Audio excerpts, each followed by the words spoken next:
رب العالمین په دې صورت کې د یوسف علیہ السلام سلیریش کرته ذکر کړی دی او د یوسف علیہ السلام واقعه پورا په دې صورت کې ذکر ده. په بل صورت کې د یوسف علیہ السلام قسم نه ده ذکر. یوسف علیہ السلام څوک ډېر عبرتونه دي پکې، ځکه دا واقعه تاسو ته بیانوم د مسلمان دپاره او د انسان دپاره او خصوصا د نبی علیہ السلام د امت دپاره په دې کې ډېرې د الله تعالی د قدرت او زمونږ د عبرت نښې دي چې هغه راته یو یو زه ورسره بیانوم. یوسف علیہ السلام چې د هغه د پلار نوم یعقوب علیہ السلام، دیم پیغمبر او پلار هم پیغمبر. د یعقوب علیہ السلام د پلار نوم اسحاق علیہ السلام او د اسحاق علیہ السلام د پلار نوم ابراهیم علیہ السلام. نو یوسف علیہ السلام د ابراهیم علیہ السلام د نوسی زوی شو، څه ته چې زمونږ پښتانه کړوسی وایي. پخپله پیغمبر، پلار پیغمبر، نیکه پیغمبر، د نیکه پلار پیغمبر. او یو ځل د پیغمبر علیہ السلام نه تپوس کیږي چې بهترین او کریم او عزتمند انسان څوک دی؟ نو پیغمبر علیہ السلام ورته فرمایي الکریم ابن الکریم، الکریم ابن الکریم ابن الکریم ابن الکریم، یوسف ابن یعقوب ابن ابراہیم ابن اسحاق ابن ابراہیم. عزتمند چې پلاریم عزتمند دی، نیکیم عزتمند دی او د نیکه پلاریم عزتمند دی. هغه څوک دی؟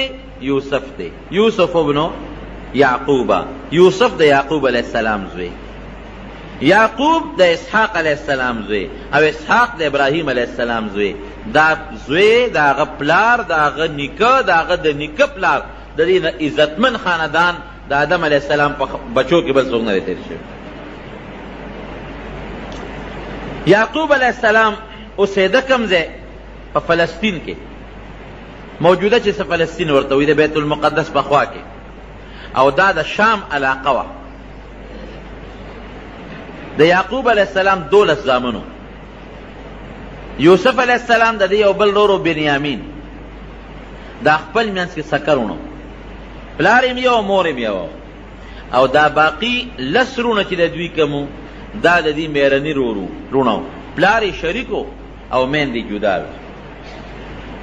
رب العالمین یوسف علیہ السلام لا داسې صفتونه ورکړیو او ناشنا حسن الله ورکړیو چې د پلار وسره غیر اختیاري محبت او مینه وه. د یعقوب علیہ السلام د پلار ټولو بچو سره مینه، لیکن بعضې بچې قدرتی ته ور غیر اختیاري ته ور پلار ته نسبتا ګراني د نورو بچو په نسبت. نو کم محبت چې د اختیار نه باری د زړه مینه په هغې رب العالمین نیول نه کوي. نو یعقوب علیہ السلام ته خو پته و، اخلاق ورته معلوم د یوسف علیہ السلام، او دا یعقوب علیہ السلام خو پیغمبر مو، هغه ته دام پته و چې دا ما دا نوسی، دا ما دا زوی یوسف دکې هغه نښې دي صفتونه لري چې دنه به رب العالمین یو لوی سړی جوړی، پیغمبر به ته الله جوړی. په دې وجه سره مینه نورم زیاته وه. او په کشرانو زامنو کې دا کشر زوی بل مور یې وفات شوې وه.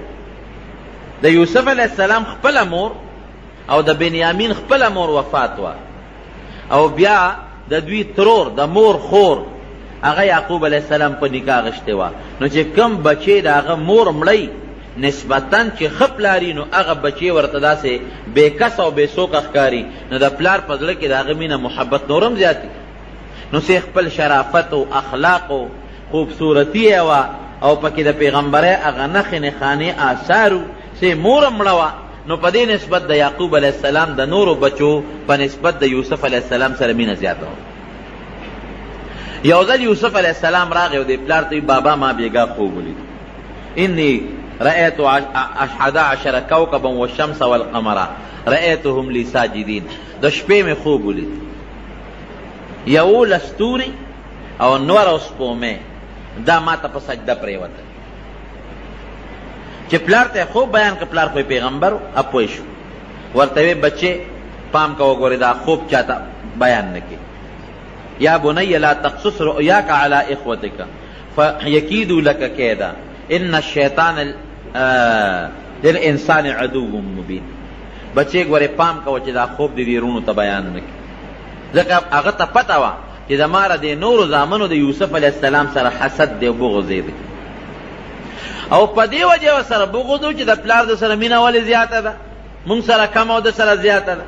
پلار و سره محبت ولې کوي، د ولې زیات خیال ساتي. نو بچی اسم په زړه کې در سره بغض دی، حسد دی، او که دا خوب دی ورته بیان کا نو ګوره هغه بغض او حسد یې نورم زیاتېږي. هسې نه شیطان به درته ولم سیدارونه او تا ته سازش جوړ نه کړي، سکیم درته جوړ نه کړي او ضرر درته ونه رسوي. اب پې پوه شو چې دا 11 ستوري خو دا 11 رونه دي، او نور او سپومې د یوسف علیه السلام دا مور او پلار دي. لکه ترورې په نکاح غشتې و پلار نو بس میره مورم مورینو، نو دا مور او پلار دا نور او سپومې او 11 ستوري دا دارونه دي. دا ټول بستا دا تعظیم او ستا د عزت طرف ته ټیټېږي او ستا عزت به کوي، دا به ټول ستا تابع کېږي په آخر وخت کې. نو بچې ګورې که دا خوب دی دې وروڼو ته ووایې، وروڼو ته دا پته ولګېده چې موږ به آخر وخت کې د یوسف تابع کېږو، نو اسین در سره بغض او حسد دی، سسکیم او سازش به درته جوړ. لیکن دا خوب په یو طریقه د یوسف علیه السلام وروڼو ته ورسېد. چې هغې ته ورسېد هغې خپل منځ کې سره راغونډ شو 10 رونه، یو خو د خپل سکه دی نه زیاتي چې کوم 10 رونو هغه راغونډ شو او په خپل منځ کې میټینګ او مشوره شروع کړه. یاره د یوسف سره دی خو زمونږ رور دی، پلار مینه ډېره کوي، زمونږ په نسبت خیال ډېر ساتي او ډېر محبت ورسره کوي، ډېر یې ځان ته رانږدې کوي، دا خو زمونږ دا پلار ښه نه کوي. او دا فطري خبره ده چې د 2 یا 3 زامنې د انسان او پلار یو سره مینه کوي، د دې نورو بچو بیا پلار ته غوسه کېږي، مور ته غوسه کېږي چې ښه ادم زوی دی او موږ دې زامن یو، د هغه ډېر خیال ساتي زمونږ خیال نه ساتي، نو پلار ته غوسه کېږي او غرور ته هم غوسه کېږي. دا یو انسان کې فطرتن یو سیس پروت دی، دا د انسان د فطرت تقاضا ده. نو هغه 10 رونه غوسه و چې ښه مونږ خو لا مخکې نه ورته غوسه و چې پلار ورسره مینه کوي، محبت ورسره کوي، ځان ته ډېر رانږدې کوي، او دا خو لا سبا به دې لوی سړی به د ده نه جوړېږي او موږ به ده ته سجدې کوو، موږ به ده ته ټیټېږو، د سلامونه به کوو. دا موږ نشو زغملی. ښه څه به کوو؟ یو ورور یې وی اچې مړی کړو، اخوا به یې بوځو او مړ به یې کړو. دې کې یو مشر ورور یهودا، دا د هغې 10 خپل ورور و، هغه ورته وی نه ګورې پام کوې مړی نه کړي، که کم از کم زمونږ مهرنی ورور دی خو ورور خو هم دی که نه، پلار خو هم شریک دی، نو په وجلو هم نه پیردو کېږي، وجنو به نه نه وي خامخې وجنو. وی ګوره که مړم کو نو خبره د مرګ نه پټېږي، خامخا 15 کاله 10 کاله 2 کاله 20 کاله هر کاله چې نو پته به رستو لګي چې دې مونږ مړ که او زمونږ پلار پیغمبرم دی، نو سبا به راته خیري وکړي، ازار به راته وکړي، او یا زمونږ پته به ولګي نو برباد او تباه به شو. وجنو خو یې نه، ښه بیا به ورسره څه کوو؟ وی داسې به وکړو چې ته لرې ځنګل ته به یې بوځو، هلته به یې په یو کوي کې ور وغورځو، بس مونږ به اخلاص شو، د قتل نه به مونږ بچ شو، په مونږ به د قتل الزام ونه لګي او د مرګ د ګناه نه به بچ شو، او کوي کې به یې وغورځو که چاته چاره وویسته نو چاته به څه پته لګي چې دا څوک دی، وړي به، او که پکې مړ شو نو مړ دي شي، پکې د لاش به هم پته ونه لګي، که دلته یې وجنو خو لاش یې معلومیږي، بس کوي ته به یې وغورځو، خپل کار به کوي سره. هلته به یې څنګه بوځو؟ نو خپل منځ کې میټینګ وکړو، پلار له راغلل، وی بابا مونږ تاله راغلی، مونږ همیشه سیل کو او ښکار لځو، چکر لګو، او زمونږ دا کشر رور یوسف چې زمونږ ورسره ډېره مینه ده او ستا هم ډېر خوښ دی، دیم دې ځل مونږ بوځو، چکر به پې ولګو، منډې ترړې به ووایي، ښکار به وکړي، خوشحاله به شي. پلار ورته وایي نه بچې دې خو زه نه پرېږدم، ځان نه یې نه جدا کوم. بیا وله راغلل، بابا نه مونږ سره به دې خامخا پرېږدې او دی مونږ لازمن بوزو، او ته په مونږ یریږي چې دته به مونږ څه ضرر ورسو، دا زمونږ رور نه دی، ته زمونږ پلار نه تا به مونږ خفه کوو، دا خو زمونږ کشر دی، زمونږ رور دی، او مونږ غواړو چې دی مونږ بوزو، چکر پې ولګو، سیل پې وکړو. یعقوب علیه السلام ورته وایي انی اخاف ان یأکله الذئب وانتم عنه غافلون، بچې ګوره زه یریږم، هسې نه شرمخې ده نه ونه تښتئ، شرمخې ونه خوري، تاسو به په خپل سیل کې په منډو ترړو به یې غشي به ولې، اسونه به ځغلوې، او هسې نه چې زما دا بچې ده چې ته شرمخ ونه تښتئ، شرمخې ونه خوري. دا ولې یعقوب علیه السلام دا ټکې ولې و چې شرمخ به وتښتئ؟ یو خو په دغه ځنګل او په علاقه کې شرمخان ډېر زیات او دویم د یعقوب علیه السلام دوی ته اشاره و چې تاسو شرمخان یې تاسو یې رانه ونه خورئ ګورئ تاسو شرمخان یې رانه ونه خورئ ماتې نه کې او یا په دې ځنګل علاقه کې شرمخان ډېر دي نو هسې نه شرمخې ونه تښتئ وی نه بابا هېڅ فکر چې ونه کې او دی به مونږ سره منډې ترړې وای چکرې به ولګئ او مونږ به حفاظت کوو په حفاظت به دله واپس راولو چې پلار یې پوره مجبور کړو نو دی ځان سره واغېسته دی د 12 یا د 14 کالو په دغه وخت کې یوسف علیه السلام ځان سره په مخه کړ نو د پلار په مخ کې خو به کله په یو مخ کولو او کله به په بل مخ کولو کله به اوچت که په غیږ کې به ونیوه او کله به بیا په ځمکه باندې کېنه او پلار ورسره بار وته دې وجې نه بچو ګورې ډېر پې یېرېږم تاسو خو زلمي خو زما د دې بچي به ګوره ډېر خیال ساتئ لسې مهرني روڼه یو دی شو بنیامین تې پاتې شو هغه وروسته دی لا ماشوم د پلار چې تر څو پورې ورته نظر و هغې پورې به یې دی کله یو یې اوږې ته او کله بلې اوږې ته کله به یو ښکله او کله به بل ښکله خو چې کله د پلار د نظر نه غیب شو د اوږې نه یې ځمکې لره وبره لته یې وله ورکړې دیکې یې وله ورکړې د وی ښه تاسو خو زه د پلار نه څونه په مینه راوستم په ما سیل او چکر یې لګوې اوس مې وهې نو د یو ورور نه به یې بل ورور له منډې کړې چې ما را دنه خلاص کا نو هغه به ولې لته ورکړه ځمکې له به یې راوبرو نو بل له به یې منډه کړې نو هغه به لته ورکړه نو بل له به یې منډه کړې نو هغه به لته ورکړه نو بل له به یې منډه کړې لکه بال غوندې چې خلک یې پلتو وي دقسې پلتو به یې و او ورته به یې څه وې وې ځکه نه اوس هغه 11 ستورو ته دې اواز کړه چې دې رانه خلاص کړي هغه نور او سپومې ته دې ووایه چې اوس دې رانه بچ کړي ته خو یې ما ته به نور او سپومې 11 ستوري سجدې لګئ هغې هم پوه شو هغه هم د پیغمبر بچي چې دا 11 ستوري مونږ یو نور او سپومې را د مور او پلار دي دله به عزت ورکوي او مونږ به ورته کوس پاس کېږو دا چې ته مونږ برداشت کوو لته به یې ورکړه وی شا به هغه 11 ستوري دې راوله چې دې رانه بچ کړي ځکه نه هغه نور او سپومې دې راوله چې دې رانه خلاص کړي دې غریب ورته جاړې او چغې ورته وایي په دغه وهلو او ټکولو باندې یو لوی ځنګل ته بوت او په هغه ځنګل په دې منځ کې یو شړک وي قرآن حکیم کې ورته الله غیابات الجب وایي غیابات غیابه عربی کې هغه ځای ته وایي چې شړ او دشت او بیابان او تیاره ځای وي داسې پټ ځنګل د تیارو ځای او جب هغه کوي ته وایي چې هغه کچک وي غاړه یې پخنې نو داسې کوي چې هغه د تیارو نه ډکي ډېر اوږد کوي هغه غریزه علاقه وه نو په هغې کې اوس هم په دې ممندو کې یا په دې نورو قبایلي علاقو کې تاسو که کویان وکتل هغه ډېر زیات جوور وي هغې کوي ته یې ورسو بوید نو چې کوي له به یې غورځو دیکه به یې ورکوله نو دې به ور پورې کلک ونښته ای ظالمانو ما څه ګناه کړې ده ما در سره څه بد کړي دي خوب خو ما لیدي دي نو په قصد خو مې نه دي لیدي دا خو ما ته الله پړه کې اچولی دي لته به یې وله په دا خېټه کې ورکړه د شا به هغه ستورو ته دې اواز کړه چې اوس دې رانه خلاص کړي هغه نور نور او سپومې ته دې اواز کړه چې دې رانه بچ کړي نو دې به پورې نښتې او نه به جدا کېده نو کمیس یې ته وویسته او لاسونه یې وله شاته وتړل خپې یې وله وتړلې او اوچت یې که په درز باندې کوي ته وغورځه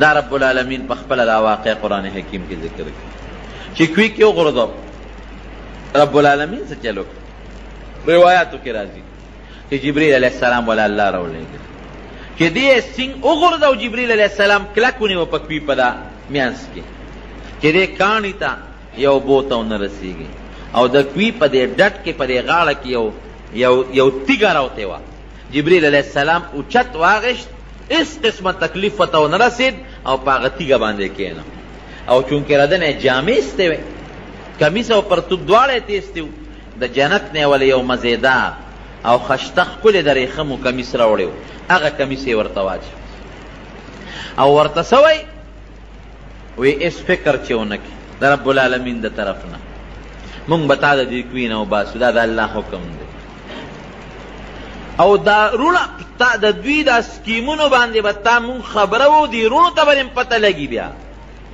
دا واقعه به مونږ په دوی باندې ښکاره کوو. یوسف علیه السلام بس په هغه کوی کې کېناست چې دا کم مشر ورور یهودا دی لږ لسوان دی، دی به د دې نورو وروڼو نه پټ راته او څه ډوډۍ موډۍ به یې راوړله ورته به یې غورځوله، اواز به یې ورکړه، ډوډۍ به یې ور غورځوله، اوبه به یې وله راوړه یو لوښي کې هغه به یې ورته ور غورځوله. یو ورځ ورپسې راغی، په بله ورځ راغی، یو څو ورځې پرله پسې چې راغی چې څو ورځې تېرې شوې چې دی راغی اواز یې ورکړه یوسف، ول اواز نه ورکړه، بیا اواز ورکړه یوسف، بیا ول اواز ورنه. او بس وی معلومیږي دا چې زمونږ غرور په دې کیو کې چې ته مړ دی، مړ شوی دی. قدرت رب العالمین چې څوک بچ کوي د چا پلار ورته نقصان نشي رسول، دا زمونږ ایمان دی چې الله د انسان ملی او د الله امداد کوي، د دنیا یو طاقت هغه ته نقصان نشي رسول. او چې کله د رب العالمین خپل حفاظت اوچت کړ، د ماشي د لاس نه نمرود د ماشي د لاس نه تباه و برباد شو، او دا ابرهه لښکر دا د توتکرو د کاڼو په زیری باندې رب العالمین تباه و برباد. اصل چیز د الله حفاظت دی. کله چې د الله نه سوال کوي دا سوال کوي چې یا الله مونږ په خپل حفاظت کې محفوظ وساته. بچې الله دې په خپل حفاظت کې محفوظ ساتي، قسم دې چې د دنیا یو طاقت دی دې خپې ته دې نشي کتی. دا الله خپل قدرت خی. لقد کان فی یوسف و اخوته آیات للسائلین، دا عبرت نخی دی پکې د یوسف علیہ السلام او د رونو په دې واقع کې. یو قافله په دې لاره را تېرېدله، نو دې قافله کې به بعضې کسان دو چې هغوی به ګیا پسې ګرځېدل، چا به څاروي به کول، څوک به اوبو پسې ګرځېدل.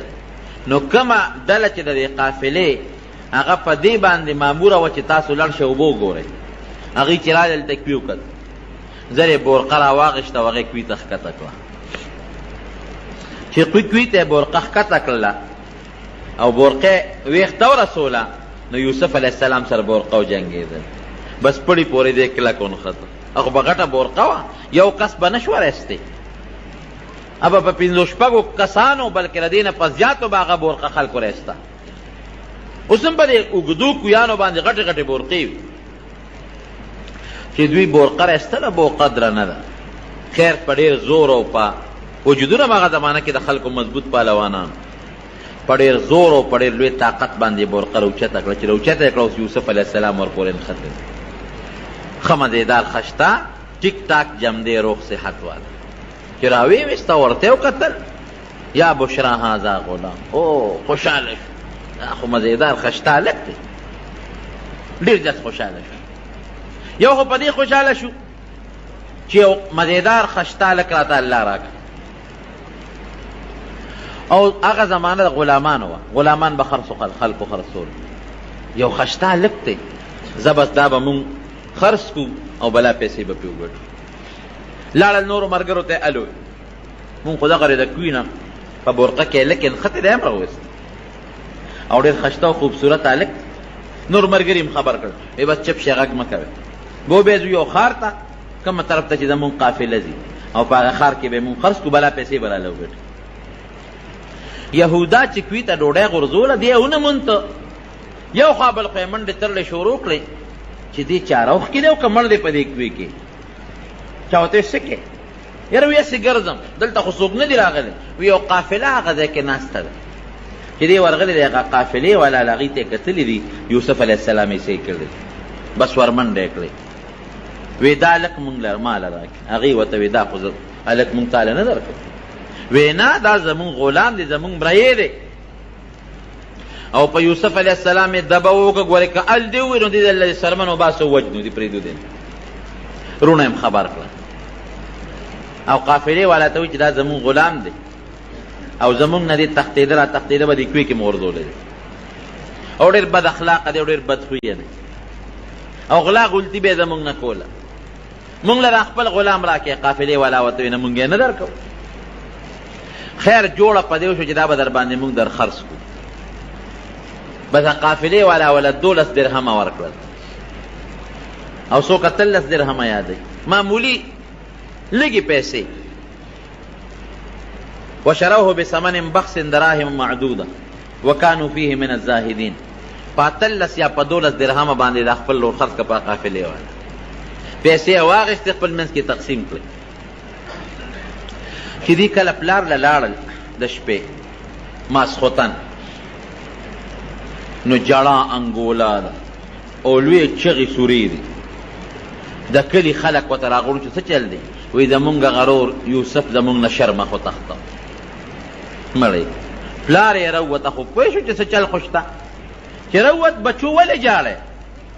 وی بابا مونږ نه هغه استاذ وی یوسف چې دی نه هغه شرمخ وتښته.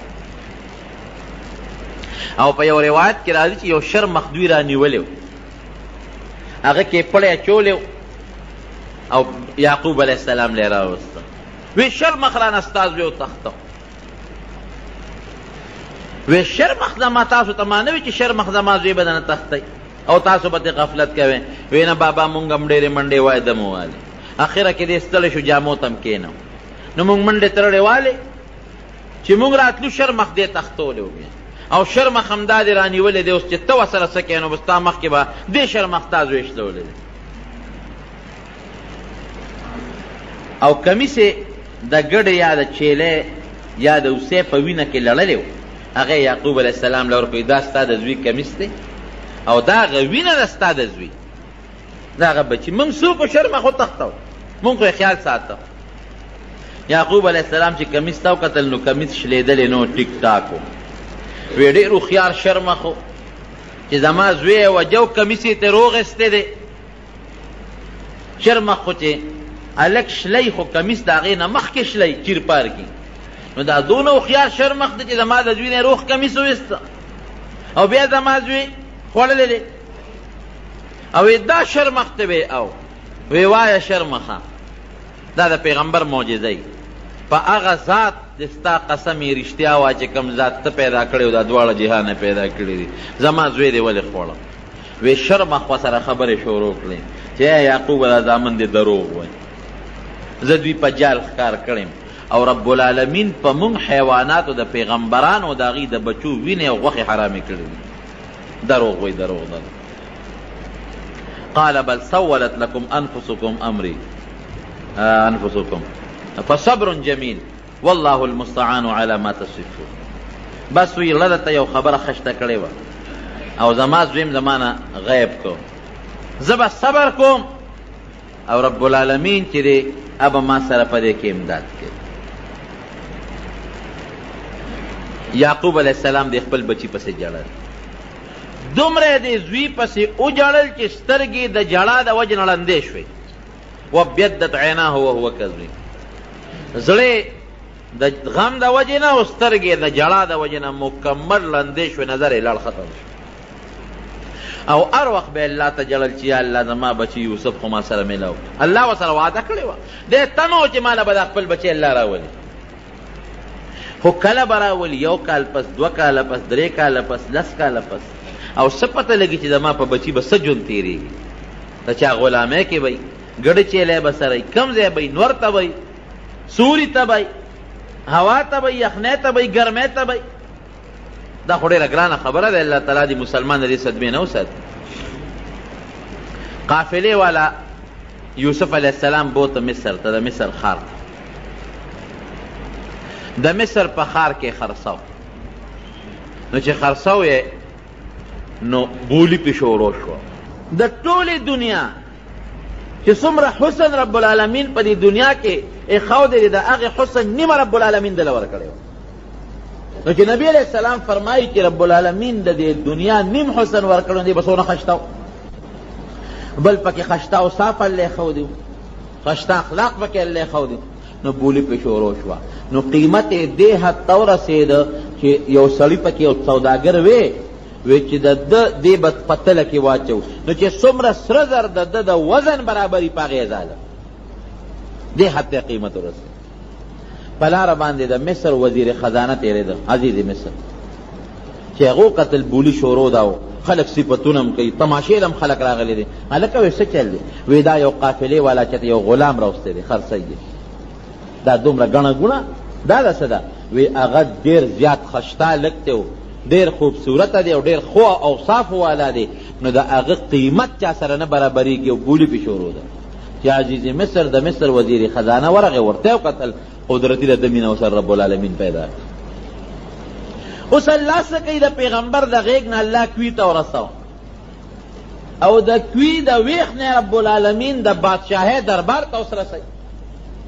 ګوره الله چې څه کوي د انسان په عقل کې نه تېرېږي. بهر کې چې دی بادشاه ورته وکتل محبت پیدا شو، وی څونه ته بولي ورسېدله؟ وی دا مخامخ سوداګرې اخلي او دی وایي چې د دې په تله کې باچومو چې څومره سره زر د ده سره په تله کې په وزن کې برابرېږي په هغه یې اخلي. وزیر خزانه وی عزیز مصر، وی زه د دې نه پر زیات والم. وی په څو یې اخلي؟ وی چې دا مالک یې څومره غواړي په هغه یې ده. مو مانګي قیمت، ته چې څومره پیسې غواړئ بس هغه وایي چې دا لږ د نه زوال. هغه وی ښه دومره د دې نه زیات سره زر او دومره دراهم او دنانیر، بس حکم یو که هغه پیسې وله ورکړئ او یوسف علیه السلام یې ځان سره پاس باندې سور کو کور ته یې بوت. رب العالمین د بادشاهۍ دربار ته ورسېد. ښځې له یې بوته، د ښځې نوم یې زلیخه دی. وی ښځې او ماشوم مې راوسته او ډېر خالق دی، ځان سره یې لویوه تربیت یې کوه، خو د دې عزیز د دې وزیر خزانه د مصر بچې نشته، نارینه اولاد یې نشته. وی داسې کار دی چې دا لږ ډېر ښه دی، مونږ ته په ده باندې الله تعالی ډېره فایده ورسوي. هغه دا دی چې مونږ به دې خرڅ کړو، ډېرې لویې پیسې به رالو کړي، او که د ښو اخلاقو خاوند و په بچیوالی په زویوالی به یې ده وساتو، یا به ځان سره بچي کړو، او که بچي نه نو خرڅ به یې کړو، نو مونږ ته به دومره فایده ورسوي چې زبردست تجارت کې به مونږ ته ډېره لویه ګټه به ورسوي. چې زلیخې ورته وکتل د هغې ورسره مینه د دې خاوند په نسبت د هغې نه هم زیاته شوه. یاره سړي داسې به وکړو چې د تجارت دا نوم به در منځه وباسو، لوی به یې کړو، اسیم زما ستا زوی نشته، به دا زمونږ زوی شو. وی ډېره ښه ده ښځه. اخوا په یوسف علیه السلام په یعقوب علیه السلام په پلار یې غم تېرېږي، اخوا د بچو هغه د بغض او د حسد هغه دروازه الله کولاو کړه، هم په پلار معلومه شوه. دې خوا دې کوي ته ورسېد، سوداګرو راوویسته په مینه او په محبت باندې. رب العالمین د هغې لږې مینې محبت د وجې نه هغوی ته څومره پیسې ورکړې، او دې خوا رب العالمین د بادشاهۍ دربار ته او د یو وزیر کور ته راوسته. الله ګورې دا ښیي ډېر زیات عبرتونه دي پکې. یو خدا چې په لویو خلکو څومره لوی خلک وي هغه مشکلات او غمونه پې ډېر راځي، لکه په یعقوب علیه السلام څومره غمونه راغله. او دویم دا چې په بچي باندې یوسف علیه السلام نه وروسته رب العالمین ډېر لوی سړی جوړی، نو څومره پریشانې او مصیبتونه پې رالل. الله قرآن حکیم کې فرمایي ان مع العسر یسرا، ان مع العسر یسرا.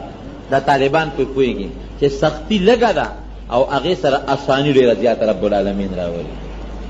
او پښتانه م وایي که نه، وایي سختې پسې راتی. نو په یوسف علیه السلام رب العالمین دومره سختی راوسته، کوی ته ورسېد، د هغې نه پس به الله راته راولي. دا هم تا ته الله یو عبرت او یو سبق ښیي. که در باندې پریشانی راشي او سختی راشي نو الله ته فریادونه شروع کا، ګیلې او شکوې د الله نه مه کوه، فریاد شروع کا، رب العالمین به د هغه سختی او هغه مصیبت په خوشحالو باندې بدل کړي. او بل لوی عبرت پکې څه دی؟ ګورې بغض او حسد ډېر خطرناک شی دی. د یعقوب علیه السلام رونو بچو د خپل رور یوسف علیه السلام سره بغض او حسد شروع کړ، نو نقصان یې چاته شو. ٹھیک ته ظاهر کې پلار ته هم ضرر ورسو، رور ته هم ضرر ورسو، لیکن د رب العالمین په نزد مختورن څوک شو؟ همدغه د یعقوب علیه السلام زامن د یوسف علیه السلام رونو. ګورې بغض او حسد ډېر خطرناک شی دی، ډېره لویه ګناه ده. کله چې یوسف علیه السلام او د زلیخې منځ کې مسله راله او یوسف علیه السلام متعلق ماشوم بچي ګوی ورکړه چې د یوسف علیه السلام کمیس وګورئ، که دا د مخې نشلیدلی مخکنی لمن نو غلطي د حضرت یوسف علیه السلام ده، او که کمیس د شا نشلیدلی نو معلومیږي دا چې ده به منډه والا تختېده به، زلیخې به کمیس راښکلي، غلطي به د هغې وي. چې دې کله کمیس وکته فلما رأى قمیصه قد من دبر قال انه من کیدکن ان کیدکن عظیم. چې کمیس خو شا نشلیدلی دی، نو عزیز مصر چې هغه وخت موجود و هغه پوه شو په دې، وی دا خو د زلیخې نقصان دی، دا د ښځو نقصان دی، او د ښځو سکیم او مکر او جال دا ډېر فراخی، ډېر لوی وي، د دې نه بچ کېدل ګران کار دی. نو دغې وخت کې عزیز مصر ما تېره جمعه هم درته ویلي چې هغه له پکار ده چې ښځې له سزا ورکړې وه، خو مې داسې قسمه خلک په ښځو کمزوري وي. یو ټکې ووې یوسف اعرض عن هذا واستغفري لذنبك انك كنت من الخاطئین. یوسف علیہ السلام ته وایي ای یوسفه پام کو دا خبره بار مشوره نه کې ګورې، ځکه اوس به خلک تا نه تپوسونه کوي، ته به وایې چې زلیخې ما نه ده غلطو مطالبه کړې ده، نو پام کوه دا خبره بار ونه باسې. او ښځې ته څه وایي؟ اوس پکار ده چې ښځې له سزا ورکړې وې.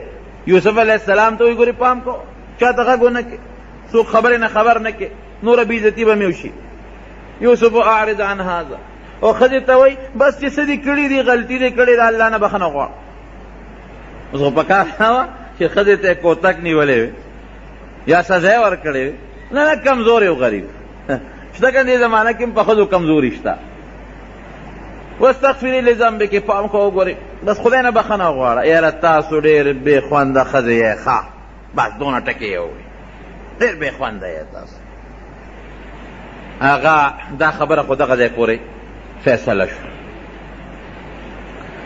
دلته فیصله شوه خبره یوسف علیه السلام ته بس دا وایي چې بس ته چپ شه، نور به غږ نه کوې، او ښځې ته وایي د الله نه بخښنه غواړه. خبره مشهوره شوه. دغه څو کسانو خو خبره واورېده او بادشاه عزیز مصر ویې ګورې غږ به نه کوې. خبره مشهوره شوه. چې خبره مشهوره شوه د مصر په ښځو کې، او زلیخا دا ګوره د لوی وزیر ښځه ده او د یو خپل غلام نه د ناروا مطالبه کوي. دوه غلطۍ دي، یو خدا چې د دومره لوی سړي ښځه او ګناه طلب کول، او دویم دا چې ګناه طلب کوي نو په کار راوه چې ته د لوی سړي نه طلب کړی وې، نو یو خو په خپل غلام باندې دا مینېږي، یو غلام نه دا د ګناه مطالبه کوي. دا خو ډېره بېکاره ښځه ده. د دې اړه ته خو دا محبت ډېر دننه ننوتی دی. دا خپل ځان ته نه ګوري او خپل غلام ته نه ګوري چې د ناروا مطالبه کوي، نو په کار دا چې د وزیر نه یې کړی وې، یو خپل غلام او د مرئي نه مطالبه کوي. ښځو په مخه واغېشته، پراپېګنډې شروع شوې، د وزیرانو ښځو، د مشیرانو ښځو، د افسرانو ښځو، دا پراپېګنډې شروع کړې. خو چې دا پوه شوه چې دا خو زما خلاف پراپېګنډې شروع شوې، بې عزتي مې کېږي، کوڅه په کوڅه راپسې خبرې شروع دي، نو دی ویل د دې نه پسې ځان خلاص کړم. دی یو دعوت وکړه او هغې کې قسم قسم میوې کېښودې، او د ټولو وزیرانو د غټو غټو افسرانو ښځو له دعوت ورکړه چې ټول راشي. ټولې ښځې رالې، بالښتونه یې ورته کېښودل، هغې ته یې ډډې ووالې. ښځو هم دا سوچ و چې د عزیز مصر ښځې مونږ له ډوډۍ کړې ده، اوس مشوره به کوي. ټولې ښځې رالې، ټولو کې د وزیرانو او د مشیرانو او د غټو غټو افسرانو ښځې ناستې دي. ډوډۍ ورته مخکې کېښوده، میوې ورته مخکې کېښودې، او د هوښیاره وه زلیخا، چړې یې وله لاس کې ورکړې، ځکه دا میوې اوس هم خلک په چړو باندې پرې کوي، هغه زمانه کې هم دا رواج و. خو چې کله دې کېناستې او مزېدار بسترې او بالښتونه ورسه پراته دي، فلما سمعت بمکرهن ارسلت الیهن واعتدت لهن متکئا، غټ تکیاګاه یې جوړه کړه، او وآتت كل واحدة منهن سکینا، الله فرمائی ارچا لاس کې چاړه ورکړه. وقالت اخرج عليهن، یوسف علیہ السلام کوئی غلام عمره وی دی خرازه پیوس. یوسف علیہ السلام بهر په دروازه را دننه شو، او غلام دی، اوس حکم دی ورته د خپل مالک سردار، خو چې څنګه راننوت فلما رأینه اکبرنه، چې د ښځو ورته وکتل یوسف علیہ السلام ته، اوهو وړه کې ډېر لوی والی راغی، دا هغه غلام دی. یو ښځه یو ته وایي، بل ښځه بل ته وایي، او دا خو ډېر خشته دی، دا خو ډېر زیات خوبصورته دی. خو چې څنګه هغې ته وکتل نو قطعن ایدیهن، د هغه میوو په ځای باندې چړې په دې خپلو ګوتو راښکلې.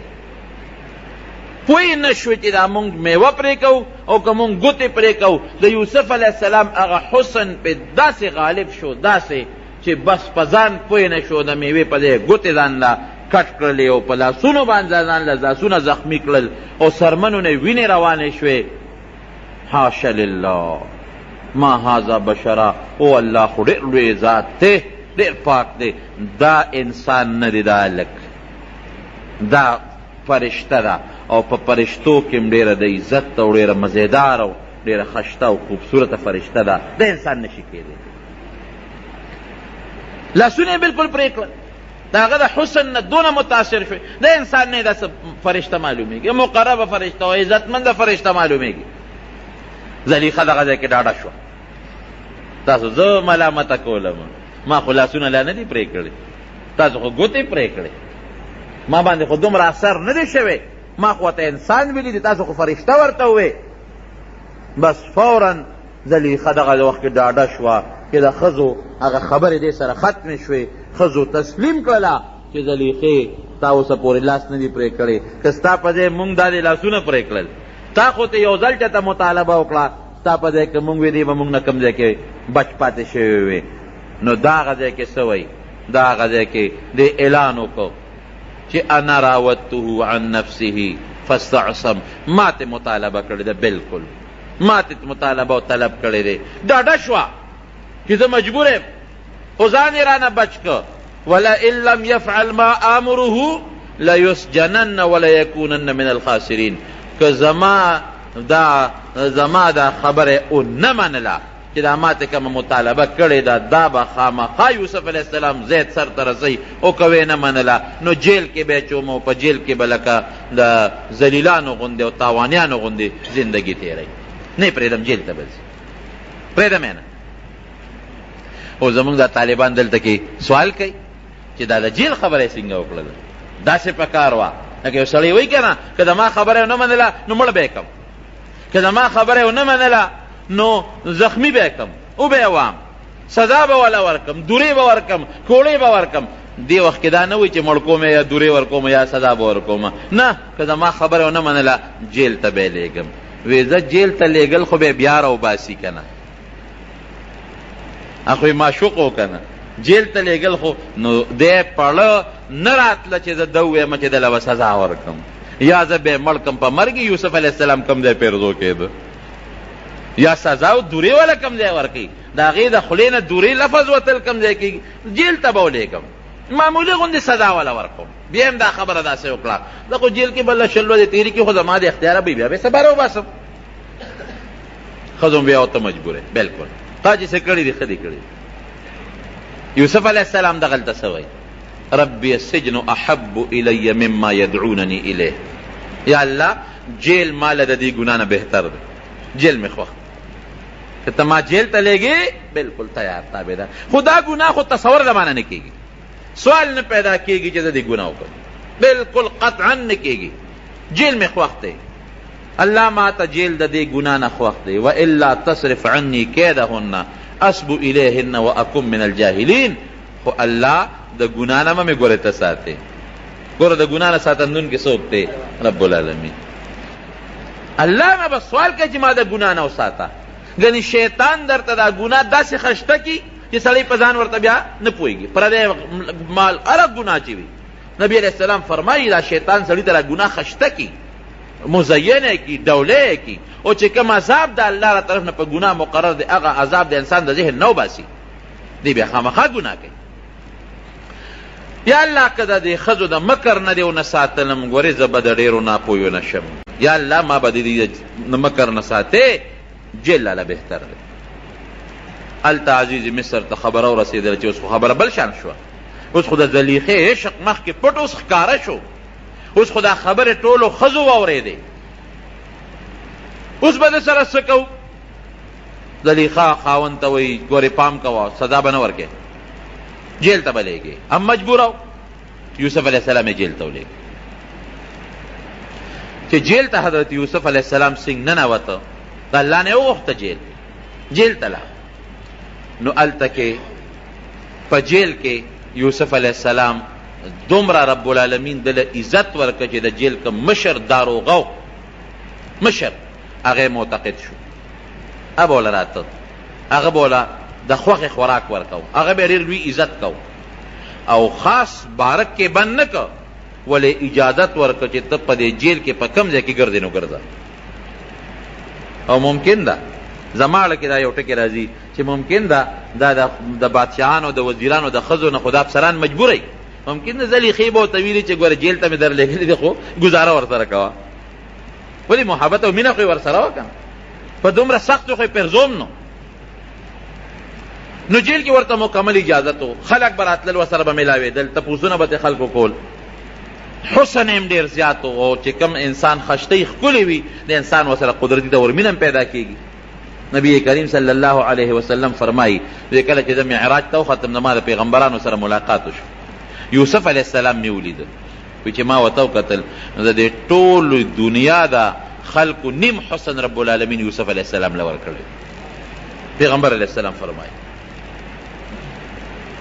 نو جیل کې ورسره د خلکو محبت پیدا شو د خلکو مینه ورسره پیدا شوه خلک به راتلل تپوسونه به یې کول دوه کسانو جناب او ده به په جیل کې څه کول د ده ډیوټي څه وه ده به د مریضانو تپوس کو او چې کوم جیلیان و هغوی له به د صبر تلقین ورکو خیر دی صبر وکړې ګوره ما باندې الله تعالی داسې امتحانونه راوستل چې دوی ته الله وغورځولم الله راوویستم بیا را باندې بل امتحان راغی د عزیز مصر په کور کې د ګناه هغې نه الله ساتلم اوس را باندې د امتحان راغی نه مې څه غلطي کړې ده نه مې ګناه کړې ده نه مې مرګ کړی دی نه مې لاره شکولې ده او جیل ته راغلی خیر دی صبر کوئ الله به مې امداد وکړي د جیل نه به مو بس هر چا ته به د صبر تلقین ورکو او چې کوم به بد اخلاقه جیلي وو هغه ته به نصیحت کو چې ګوره په بد اخلاقۍ کې ته جیل ته راغلی او پام کوه آینده لپاره دا ګناونه کې دا غلطي ونه کې دا معمولي جیل دی د خدای جیل ګورې د قیامت پر ورځ دوزخ ډېر لوی شی دی ځان ساته خلکو ته به خشته نصیحت کو د خلکو اخلاقی تربیت به کو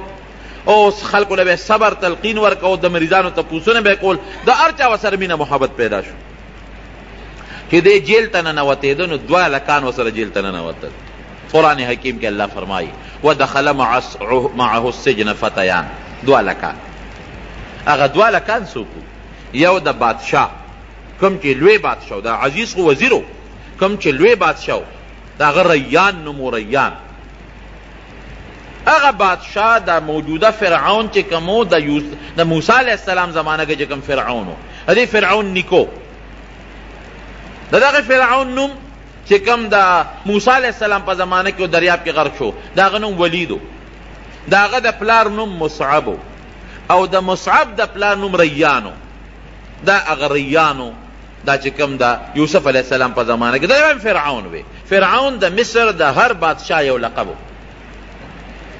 نو د هغې بادشاه یو ساقي و شراب به یې پسکل او یو خاص ډوډۍ والو اوس هم د دې بادشاهانو مخصوص کسانی کې په هغوی باندې پوره اعتمادي ولې زهر مهر ورته وانه چي خراب شي پې ونه خوري نو د یمن د بادشاه سره د دې بادشاه روانه وه جګړه وه هغې د یمن بادشاه دا کوشش شروع کړه چې د مصر د بادشاه ریان دا خو ډېر مضبوط دی د دې لښکر خاوند دی په بله طریقه خو یې د نشم والی راشه ورته به دا غلامانو له پیسې ورکړمه زهر به ورته واچي دی به مړ شي دې دواړو له ډېره غټه پیسه ورکړه دې ساقي له دا شراب چې به بادشاه څکل او دا بل چې کوم ډوډۍ والا لنګري دې له پیسې ورکړې باورچي چې ورته تاسو وایې وی تاسو به په ډوډۍ کې ورته زهر واچې ته به په شرابو کې معمولي غوندې زهر واچې په بادشاه به دا خوراک او اوبوس کې چې دا مړ شي وی ډېره ښه خبره ده نو هغې طباخ چې هغه کوم باورچي و لنګري هغه په هغه خوراک کې اعلی خوراک بادشاه له تیار کو پکې معمولي زهر ور واچو تیز زهر او چې کوم شراب والو هغه په شرابو کې ورته زهر ګډ کړل چې ته به ډوډۍ ورکړې زه به شراب ورکړم دا به اوس کې مړ به شي او پیسې یې د هغه یمن د بادشاه نه اخیستې وي چې بار ته څنګه ووتل او بادشاه ته هغه خوراک کېښوده او هغه اوبې ورته کېښودې دې وخت کې دا چې کوم ساقي و دې ویارېد دې پوه شو چې و دا خو مې غلط کار وکړ پیسې مې واخیستې دا خو مونږ د خپل محسن سره د بادشاه سره ظلم دی او ټګي ده زیاتې دی یاره زه خو دا شراب پې نه څکم خو دا بل ملګری پوه نه کړ زه خو پې نه څکم زما یې ټول عمر ښه ما سره احسان کړی دی او زما د بچو زما خیال ساتي، زه اوس په ده باندې شراب وڅښم؟ دا خو ډېره غټه ظلم دی او بې وفایي ده. نه هغه خو هغه شرابو چې کوم کې زهر اچولو هغه خو یې توی کړل او پاک سوچه شراب یې راوړل، پاک سوچه. او دې بل ته خو پته نه وه د ډوډۍ کې خو زهر اچولو، انا مکبوردار و چې هغه ډوډۍ کېښوده او د شراب لاس کې نیولي دي او بادشاه وړی ته ګوتې کړې، نو دا چې کوم شراب واله د پې بیا ویرېده. بادشاه سلامت یو خبره کو، دا ډوډۍ مه خوره. ولې هلکه دې کې زهر اچولې شوي، دې سړي پکې زهر اچولې، پیسې یې اخېستې دي د یمن د بادشاه نه. ډوډۍ والا خو وایي چې دم زهر اچولې دي. وی بادشاه سلامت دروغ وایي، دا اوبه مسکه دا شراب، دې کې د زهر اچولې دي. خو دواړو په شریکه زهر اچولو، خو ساقي چې دی اوبه والا خو هغه شراب توی کړل، نور یې راوړل، ده پکې زهر اچولي. پام کوه چې دا ونسکې. بس بادشاه هغه ډوډۍ هم سنبال کړه، هغه اوبې هم سنبال، هغه شراب. او حکم یې وکړو دا دواړه جیل ته ولېږئ، د دې تحقیق کوو. یو وی دا چولې دي، بل وی دا چولې دي، ای تحقیق کوو. نو چې کوم ګناهګار ثابت شو هغه له به سزا ورکو، او چې کوم بې ګناه ثابت شو هغه به بري. دا دواړه لکانو ته یې کړی واچولې، او چې څنګه یوسف علیه السلام جیل ته ننوځي دیم ورسره جیل ته لاړ. بادشاه تحقیق شروع کړ چې غلطي د چا ده. اوس که ډوډۍ والا په ډوډۍ کې زهر میلو کړي نو ګناه ده شوه، او که شراب والا په شرابو کې زهر میلو کړي ګناه د هغه شوه، او که دواړو میلو کړي دواړو ګناه شوه.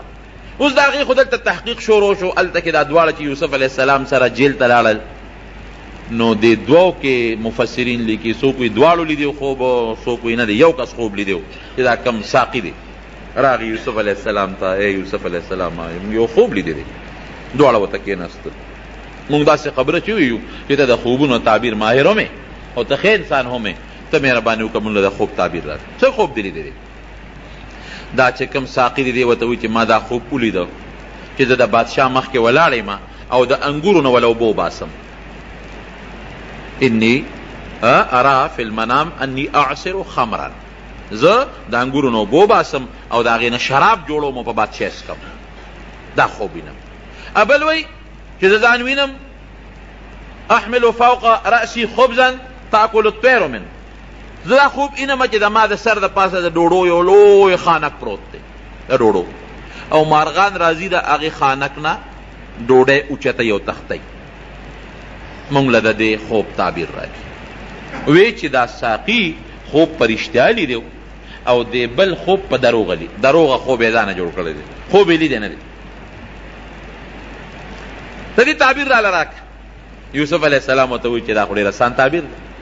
وی ته چې یې ساقي ستا د خوب تعبیر دا چې ته به خلاصېږې او بیا به د بادشاه مخکې ولاړ او شراب به پسکې، ځکه تا په خپله خوب داسې ولید چې زه انګور نه چوړوم د هغې نه شراب جوړوم په بادشاه څکم، نو بس ته به واپس بری کېږې او هغې انګورو نه به اوبه وباسې او په بادشاه بس کې. او دې بل ته وایي چې تا ځان ولیده چې ستا په سر ډوډۍ پرتې دي او مارغان راځي د هغې نه ډوډۍ تښتوي، خوراک تښتوي، نو ته به سزا کېږې او په سولی کېږې به، او ستا وجود چې دی هغه به هلته په سولی باندې اویزان دي، مارغان به راځي او ستا د سر نه به غوښې تښتوي او مړ به پروت دی. هغه څه وایي هغه هلکه نه یاره وایي ما خو دروغ وایي، ما خو خوب نه دی لیدلی. دی بل خو یې ما لیدی دی، هغه لیدی ما دروغ وایي، ما خوب نه دی لیدی، خطا شوې. یوسف علیه السلام ورته وایي چې که خوب دی لیدی دی او که نه دی لیدی، خو چې کم تعبیر مې وویست همدقسې به د الله فیصله کېږي، خوښه دې اوس خپله ده. زمونږ علما دلته لیکي چې دروغ خوب به چرته نه بیانوي، دروغ به نه جوړوي. او کم انسان چې دروغ خوب جوړ کو په دروغه، د قیامت په ورځ به رب العالمین دله په لاس کې دوه اوربشې ورکړي، دوه اوربشې، او ده ته به وایي شابه دا اوربشې یو بل سره غوټه کا. نو اوربشې څوک دوه یو بل سره غوټه کولی شي؟ اوربشو له به څنګه غوټه ورکړي؟ د غنم دانې دواړه یو بل سره څوک غوټه کولی شي؟ او فرشته به ولاړی ابه وایي شابه غوټه کا دی، غوټه ورکول نه شي، او تر څو چې دی نه شي ورکولی فرشته به ورله سزا ورکوي وهي به. دا ډېره خطرناکه ګناه ده. نبی علیہ السلام دې ته په دروغو کې خطرناک دروغ ویلي دي چې څوک د ځانه خوب جوړوي. ولې؟ ځکه دا خوب د دې انسان د دماغ او زړه ته الله راچوي. خوب څوک راچوي؟ ښه خوب الله. نو تا دا زه تا ته وایم چې دا خوب ما لیدلی، څه مطلب چې دا الله د ماړه ته یو خبره راچولې ده او الله نی راچولې. الله ستاړه ته خبره نی راچولې ته چې الله زماړه ته خبره، نو په الله دروغ وکړه. دروغ خوب خدا مطلب ما خوب ولي، نو خوب خدا ته الله پړه کې راچی او الله نی راچولې ته خوب خو الله را ته پړه کې خبره را واچوله، نو چې الله نی راچولې او ته په الله دروغ وایې، دا خطرناک دروغ دی. نه ځان ساتئ. دویم دا چې خوب دی ولید، نو هغه چاته به خوب بیانې چې هغه دو صفته لري، یو د خوب په تعبیر پیږي، دویم تا سره همدردی وګوري. ولی که د خوب په تعبیر نه پوهیږي او هغه ته د خوب بیان کا، نو غلط تعبیر به وباسي، نو مغسې به کېږي بیا. او که یو سړي سره د همدردي نه وي، در باندې زړه نه خفه کېږي او هغه ته د خوب بیان کا، اب هم دله غلط تعبیر وباسي، نو بیا به همغسې کېږي، هغسې به ولې کېږي. یو حدیث کی راضی، حدیث قدسی دی، انا عند ظن عبدی بی، نبی علیہ السلام فرمائی چې الله وی چې په ما باندې بنده څنګه ګمان کوي زه امقسم. نو تا خوب ولید مثلا او دا غي خوب درته ما تعبیر بیان کو، غلط می بیان کو، یا تا خوب نه دی لیدی او ما تعبیر درکو، نو ستاړه کې باغ سودا راشي چې دا کار جوړ داسې کیږي. په الله دې هغه ګمان پیدا شو چې دا کار به داسې کیږي، نو چې په الله دې کوم ګمان پیدا شو، الله به مغسې در سره کوي. پام کوئ د خوب متعلق چې خوب د ځانه جوړ نه کوي ګناه ده، او که خوبم ولید نو هغه چاته به بیانوي چې کوم تاله ښه تعبیر وباسي پوهېږي او د سره همدردي وي چې مزیدار تعبیر درته درکړي. او بل درته ووایم که چا خوب ولید د یارې خوب، درې قسمه خوب دی. یو هغه خوب چې د الله را طرف نه دی، هغه عموما سار وخت کې سړی ویني. یو هغه خوب چې هغه د شیطان د طرف نه دی، شیطان د یارې خوبونه په دې اړه کې راولي.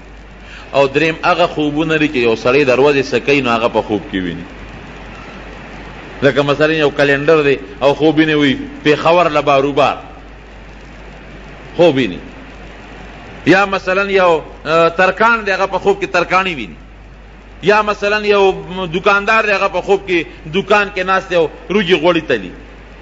دا دریم دا هغه دی چې د په دماغو کې دروازې کوم شی ناست نو خوب کې د شپې هغه وویني، دې له خو هېڅ حقیقت نشته. بل هغه چې شیطان ورته په زړه کې کومه خبره د یارې خوبونه او د هیبت خوبونه ور واچوي، دې له هم څه حقیقت نشته. دریم هغه خوب دی چې رب العالمین رحماني خوب په زړه کې ورته ښه سوچونه را واچوي. نو اوس که یو انسان غلط خوب ولیده، بالکل خطرناک او غلط خوب، نو یریږي به نه. پیغمبر علیه السلام یې موږ ته یو دم ښولی دی، هغه دم چې د استعمال کو اسم نشته، بالکل چې ونه یریږي. خطرناک خوب، د یارې خوب، د هیبت خوب. داسې چل به وکړي چې اعوذ بالله من الشیطان الرجیم به ووایې او ګس طرف ته به لاړې وتوکړي، بیا به ووایې بیا به ګس طرف ته لاړې وتوکړي، بیا به ووایې بیا به ګس طرف ته لاړې وتوکړي. بس د خوب اثر به ختم شي. هر قسمه خطرناک او د هیبت خوب که تعالی دي د هغې هېڅ اثر به ني. او که هغه وخت کې د یاد ني، سار را پاسېدې دا عمل وکړه. او که سار دې یاد نو هر کله چې دا خوب درته را مخکې شو، هر کله نو بس یو ځل دا عمل وکړه چې درې ځله ګس طرف ته اعوذ بالله ویل او ورسره لاړې توکل. که جومات کې د جومات نه بار وځه نو اعوذ بالله ووایه درې ځله او هر یو ځل سره ګس طرف ته لاړې وتوکه، د دې خوب به هېڅ قسمه غلط اثر نه دی، دم شو. بس دا تجربه ده. او که مزیدار او خشته خوب دی ولیده، نبی علیہ السلام دی په خوب کې ولید، الله دی په خوب کې ولید، یو نیک سړی دی په خوب کې ولید، مونځ دی ولید، هر قسمه نیکي، نو د الله تعالی حمد ادا کوئ الحمدلله. او راشه یو 2 رکعاته نفل وکړه، لږه صدقه ورکړه، بیا برته رب العالمین د دې نه نورم خشته او مزیدار خوبونه ښیي. خو دروغ خوب جوړول دا ډېره غټه ګناه ده. به هر کیف هغه یو خو وی چې ما دروغ ویلي وي، زه اوس چې څه شوي دی هغه شوي دی او چې څه دی به کېږي. بادشاه هلته کې تحقیق وکړو، چې تحقیق یې وکړو، هغه خو آسان کار و، هغه زمانه کې خو لیباټرۍ نه وې، هغه خوراک یې راواغېسته او هغه په یو حیوان باندې وخوړه، چې څنګه یې وخوړه هغه مړ شو. پته ولګېده چې خوراک کې زهر و. هغه اوبې راواغېستې، هغه بل یو حیوان ته کېښودې، هغه حیوان هغه شراب وڅښل، هېڅ یې ورته ونه وې. نو دا پته ولګېده که چې شرابو کې شراب والا څه نه دی اچولی او خوراک والا په خوراک کې زهر اچولی دي، بس دواړه یې راوویستل. قاضي فیصله وکړه چې دا کم د بادشاه باورچي دی، لنګري دی، د زهر اچولی دی، لہذا دی سنسار شي، دی مړ شي. او چې دا کم بل دی شراب والا، هغه په شرابو کې زهر نه دی اچولی، او بادشاه خبر که چې بادشاه سلامت ګورې خوراکو نه خورې، دی کې زهر دی، نو هغه له انعام هم ورکه، بری هم که، وفادار و خط هغه یې راوسته، واپس یې په خپله ډیوټۍ باندې ولګو.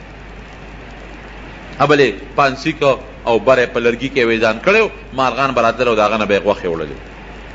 خو چې دا کم سزا شو دا خو بس ختم شو. او چې کم بری شو نو یوسف علیه السلام هغه ته وایي ته خو بری کېږي، بری شوې، نو اذکرنی عند ربک، ته چې لاړ شې نو زما معامله لږ بادشاه ته یاده که زه هسې بېڅه مفتو کې جیل کې پروت یم، پته نه لګي بادشاه یا زلیخې مې وباسي که نه، عزیز مصر مې وباسي که نه. نو وزیر صاحب ګیر کړی ما، مشر بادشاه ته به زما الوی چې دارنګ یو مسافر دی او هغه هسې بې ځایه په جیل کې پروت دی، د هغه دا مسله ده، نو دا لږه واوره او د مسله کې څه فیصله وکړه، نو ته مهرباني وکړه بادشاه ته دې ما یاد کا. نو چې دا خبره د یوسف علیه السلام دا خو څه بده خبره نه ده، د ګناه خبره نه ده، غلطه نه ده. یو سړی دی غریب ګیر دی او بې ګناه ګیر دی، هغه چاته سفارش وکړي چې د ما سفارش بادشاه ته وکړه چې ما خلاص کړي، دا څه بده خبره نه ده. لیکن بیا هم د یوسف علیه السلام شان سره مناسبه نه وه.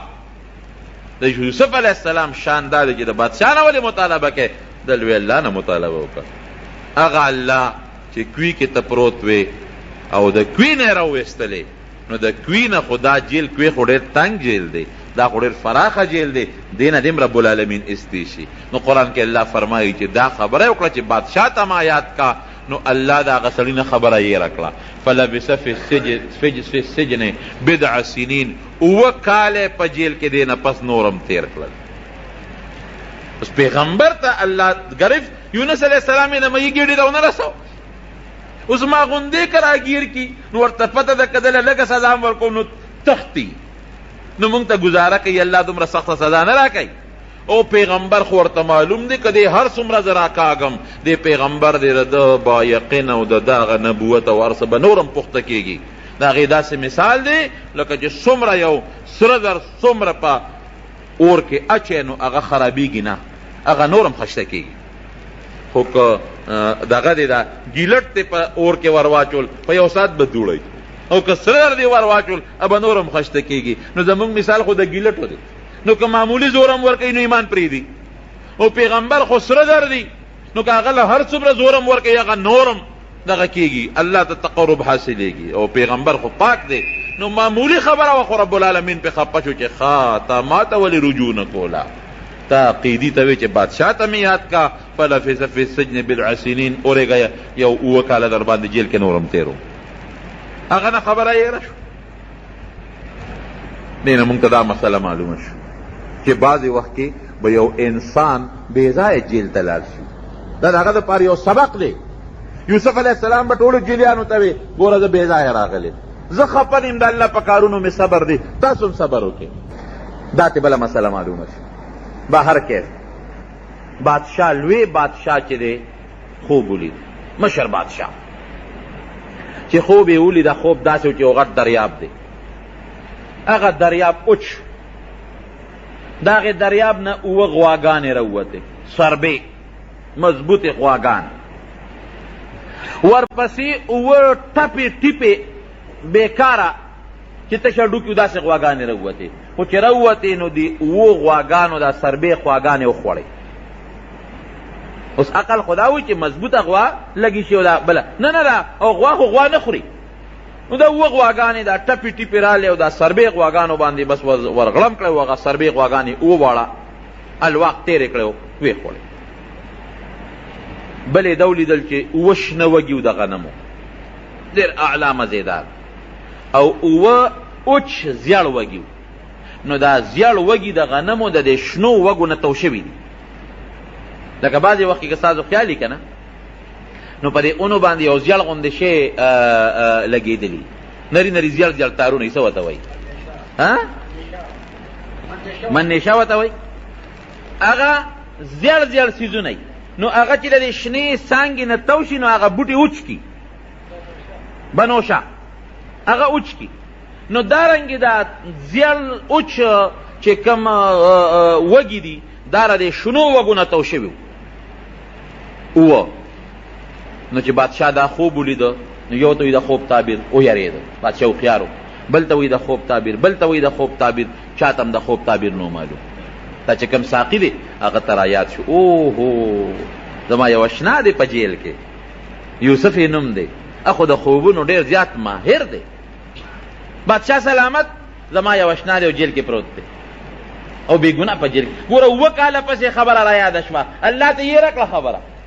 دا یاد او یېره د چا په اختیار کې دي؟ د الله. بعضې وخت یو اهمه خبرې د انسان نه یېره شي، ښځې نه یېره شي، خاوند نه یېره شي، رور نه یېره شي، دوست انسان. نو 7 کاله تېر و او چې دا خوب بادشاه بیان کړ نو ورته را یاد شو زما چې یو نږدې اشنا دی، ډېر ښه سړی دی او بې ګناه صاحب په جیل کې پروت دی او د خوبونو تعبیر ډېر ماهر او اسیم ډېر نیک انسان دی، زبردست. او جی هغه له به لاړ شمه او د دې خوب ال به ورته ووایم او فورا دله تعبیر درکوي. بادشاه وی ښه نیک ولې دی؟ ګوره وی نیک انسان دی، ځکه یوسف علیه السلام به خلکو ته په جیل کې هم نصیحتونه کول. دې 2 کسانو د ساقي او د طباخ چې ورته کله خپل خوب بیانو که نه، نو یوسف علیه السلام ورته څه وی؟ وی ډوډۍ نه مخکې دل تعبیر در کوم، لا ډوډۍ به نه راغلی، خو یو خبر هم درته کوم. ګوره د خوب د تعبیر نه مخکې ورته څه وی؟ وی هغه الله چې مونږ او تاسې پیدا کړي هغه الله ګوره شریک نه لري. زه په هغه دین یم چې کوم دین د ابراهیم علیه السلام او د یعقوب علیه السلام دی. دغه الله مونږ سره ډېر لوی احسانات کړي دي، مونږ سره ډېر انعامات کړي دي. او ګورې پام کوئ، زه د خلقو د دې دین د شرک نه بیزار یم، تاسو به هم شرک نه کوئ. د یو الله د توحید داعیان به جوړېږئ. هلته د الله د یووالي او د رب العالمین د توحید هغه تبلیغ کو په جیل کې، جیل کې لګیا دي خپل تبلیغ کوي، خلقو ته د نیکۍ نصیحت کوي، د شرک نه او د کفر نه د خلقو زړه تورئ. نو دی وی بادشاه ته چې ډېر نیک سړی دی، ډېر ښه سړی دی، ورته پته وه زم جي د هغه نه د تعبیر وباسم. لړ شه راغی یوسف علیه السلام ته، ای زما یوسف وروره، ای دوسته، زه خو راغلی یم او یو خوب زمونږ بادشاه لیدی دی او د هغه خوب تعبیر ورته وباسه. او جي که تعبیر دی ورته وویسته که نه نو بادشاه ته به پته ولګي، نو تا به فورا را خلاص کي. اوس که یوسف علیه السلام غوندې 7 کاله پس جیل کې تیر شو، نو که زما غوندې سړی وی ښه تا ته د 7 کاله پس زما خبره یاده شو اشنا، تا ته ما ویلو چې ما بادشاه ته یاد کا، نو تا زه بادشاه ته ګوره یاد نه کړم. 7 کاله مې مفتو کې جیل کې تیر کړل، د خدای نیک بخته. تا د ما سفارش نه کو، ته خو د بادشاه ساقي وې. لیکن یوسف علیه السلام ته خو پته ولګی چې اسیم خو کار شوی دی، اړو ملامت یې نه کو، عفو یې ورته وکړه. دی ورته اړو نه وي چې نیک بخته 7 کاله پس رالی، دی ورته اړو نه وي چې تا ګوره بادشاه ته دا اړو یاد نه کړم، دی ورته اړو نه وي چې ستا اړو د خوب اړو جواب نه کومه، پرې چې غرق او تباه شی. ولې که یوسف علیه السلام په تعبیر دوی پوی نه کي نو حقات راځي او ټول ملک تباه کېږي. اوس که بل سړی وي نو وی به چې پرېږده چې تباه شی، زه مسې جیل کې واچولو نه کوم د خوب تعبیر درته، شرطونه به یې پې لګول چې ما خلاص کړې د هغې نه پس به د خوب تعبیر کوم، نه هېڅ شرط یې پې ونه لګاو، اړو ملامت یې نه که. دا د یوسف علیه السلام عفو او درګذر، حالانکه په جیل کې غریب پروت دی، مفتو کې پروت دی. وی داسې کار دی بادشاه ته ووایه چې 7 کاله به ستاسو یو داسې دور در باندې راځي، 7 کاله چې به د فراخ سالی دور بی.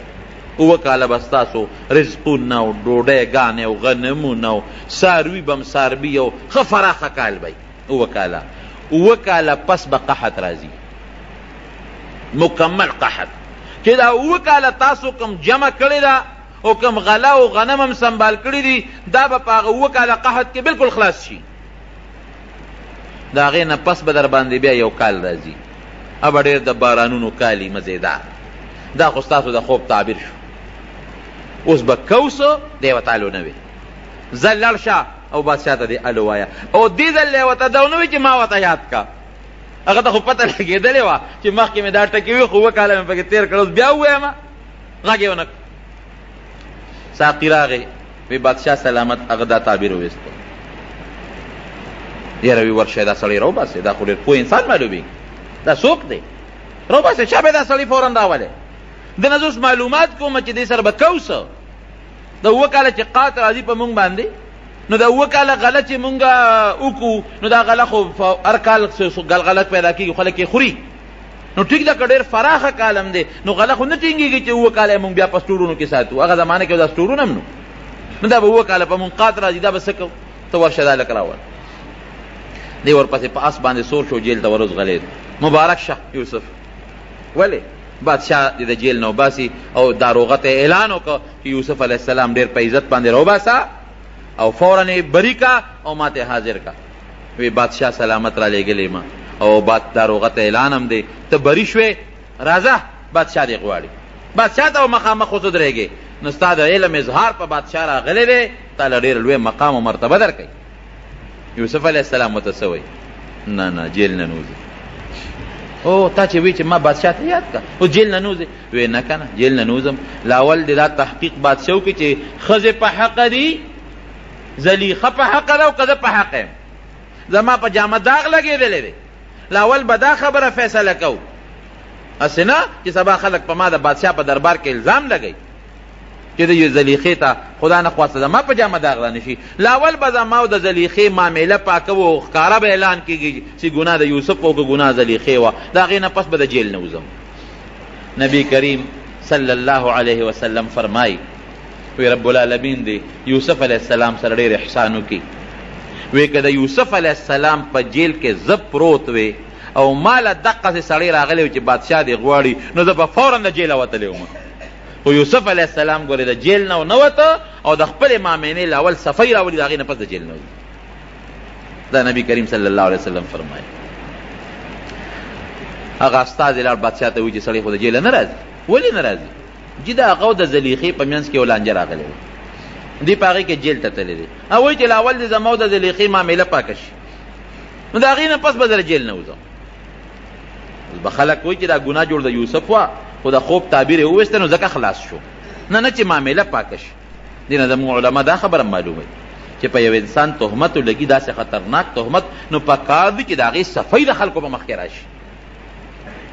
خبره به مجمله کې نه پرېږدي چې مجمله کې دې پرېښوده د خلکو زړه کې به هغه شکونه وي، نه چې خبره بالکل پاکه شي نو ښه خبره ده. نو یوسف علیه السلام خپله خبره پاکول غوښتل.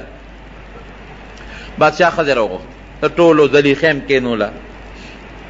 دغه وخت کې د زلیخې خاوند چې کوم خپل عزیز مصر هغه مړ شوی و، بوډا وزیر مړ شوی، زلیخې هم کېنوله او نورې ښځې هم راوغوښتې. هغه ښځې چې څوک په هغه مجلس کې ناستې وې هم ټولې کېنولې او بادشاه ټولې مخامخ کېنولې. وی وایه ټول د بادشاه وزیران او مشیران او د لوی افسران ناست دي، زنانه ښځې هم ناستې دي. ګناه د زلیخې وه او که ګناه د یوسف وه. زلیخه پاسېده وی بادشاه سلامت، ګناه زما وه، یوسف بالکل پاک، هیڅ غلطي په یوسف کې نشته. دا ګناه ټوله زما وه، غلطي ټوله زما وه. بس زه په خپله غلطۍ ستومان یم. او علما لیکي مفسرین چې زلیخه د هغه وخت نه چې یوسف علیه السلام جیل ته لاړ په عبادت الله ته پرېوته، د الله نه یې معافي وغوښتله او هر وخت به رب العالمین ته جړل چې یا الله ستا ذات ډېر ښکلی دی، چې یوسف غوندې ښکلی انسان تا پیدا کړی دی الله، چې ته به څونه ښکلی رب العالمین ستا ښکلی ذات مې پرېښوده او چې کوم تا پیدا کړی ښکلی دی هغې پسې ګرځم. واقعي چې دې خشته ګلونو ته وګورئ، دې ښکلي بوټو ته وګورئ او دې خشتو نښو ته وګورئ نو د رب العالمین لوی قدرت پرته معلومیږي. دا د رب العالمین د قدرت نښې دي.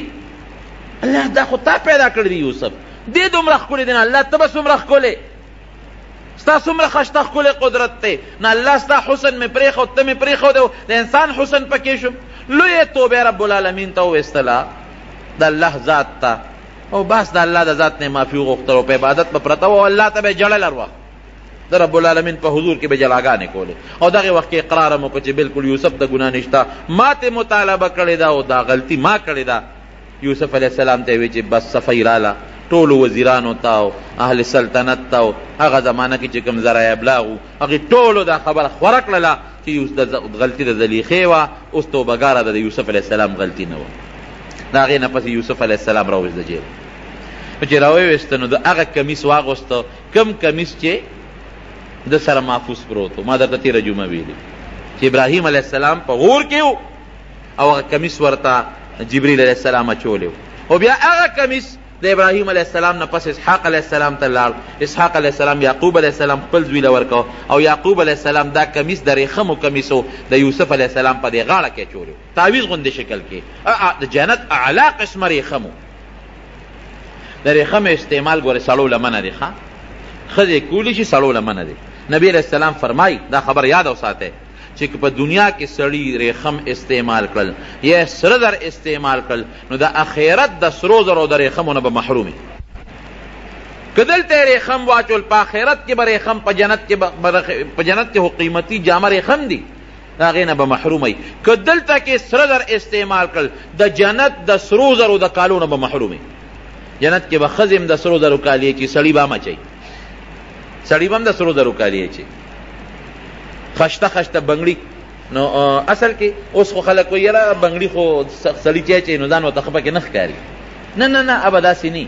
دا ګړی چې مونږ اچو دا هم یو بنګړی دی که نه، دا ګړی هم یو بنګړی دی چې انسان یې اچوي، نو ته مونږ ته خو په ګړی ځان بدي نه ښکاري. دا چې کوم رواج وي د ښځو، نو که سړی هغه رواج استعمالوي نو پې بدي ښکاري. هغه جنت کې به دا د ښځو رواج نه، لکه پخوا فرعون او د لویو لویو بادشاهانو به غټ غټ بنګړې چولي، او به د هغوی دپاره فخر و عزت به و. دارنګې جنت کې به سړي غټ غټ بنګړي به چولي. خو که په دنیا کې سړي سره در استعمال کړل د جنت د کالو د بنګړو نه به محروموي، بیا هلته کې به الله نه ورکوي. دا ګوت اچول، دا سرو زرو ګوتې بعضې سړی اچوي، دا ګورې ګناه ده، قطعا ګناه ده. د سرو زرو ګوتې بالکل به نه استعماله. څوک د سرو زرو غاښ لګوي، څوک د سپینو زرو په کاسه او په جام کې اوبس کی، دا ګناه ده سړو دپاره. سره زر ښځه استعمالولی شي، ریخم ښځه استعمالولی شي، سړي به بالکل نه استعمالوي، دا ګناه ده. پام کوئ د سرو زرو ګوتې. بعضې وخت کې زمونږ په دې وطن کې رواج د چا چې وادي یا کویدني نو هغه سړي ته خلک ګوته جوړوي. خیر دی که دې جوړه کړه جوړه کوله، خو هغه سړی دی هغه ګوته په خپله نه استعمالي، ښځې له دې ورکړي هغه دې استعمالوي که نه، ښځې له دې ورکړي، ښځه به هغه ګوته استعمالوي، خو سړي به ګوتې قطعا د سرو زرو نه استعمالي. که سړی ګوتې استعمالوي نو د یو ګوتې د سپینو زرو د ګوتې اجازت شته، د زیړو د ګوتې اجازت هم سړو ته نشته، د اوسپنې د ګوتې اجازت هم نشته، د سرو هم نشته. د زیړو ګوته د سپینو زرو ګوته اچولی شي، خو هم د دریو درېنیمو ماسو نه زیات نه، درې درېنیمو ماسو نه زیات نه، درې درېنیمو ماسو پورې استعمالولی شي. او که پکې د عقیق غمې ولګې، زمونږ د امام د بخاري شریفو یو محشي لیکلی دي، که په هغې کې د عقیق سور غمې دې ولګو او داسې طریقه دې ولګو چې هغه سرمن سره لګي، وي دا د زړه د بیمارۍ دپاره یو علاج دی. بهر کې د یو شارح قول دی، دا د نبی علیه السلام حدیث بیا هم نه دی. نو بهر کیف هغه د ریخمو کمیس د یوسف علیه السلام واچو.